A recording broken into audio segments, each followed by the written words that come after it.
Was busted on Long Island today. Hundreds of animals were rescued from one house. We're talking more than 100 rabbits, more than 100 birds, and that's not all. News 4's Greg Serval live in Miller Place. Greg, you've got some disturbing new details. Well, David, as you can see behind me, Radio Avenue here in Miller Place is still closed. Suffolk police, county prosecutors, and aspca teams have been here all day long rescuing animals that officials say have been living in brutal conditions. This cat was one of the roughly 300 animals pulled today from this house in Miller Place. Rescuers were forced to wear hazmat suits to go inside a home where the conditions were described as toxic. The air is noxious. It's a deep scent of ammonia.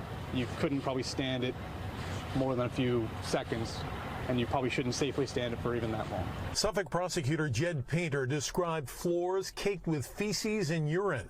118 rabbits were found inside, along with 150 birds, 15 cats, 7 tortoises, 3 snakes, and tens of thousands of cockroaches. That's insane. And you would think you would kind of know, because I drive down this road every day.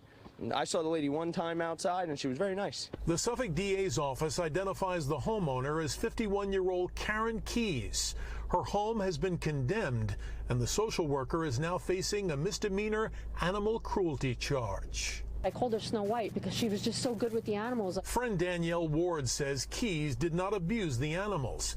In fact, Ward says Keys spent all her money trying to give them a good home. When she found out an animal was sick or needed a home, she went and took it under her wing, and I guess it got out of control. Despite the conditions in that home, prosecutors say it appears all the animals will be okay. There were just so many that aspca teams from across the country had to be called in to help rescue them. They will all be taken to shelters and they'll receive full medical exams.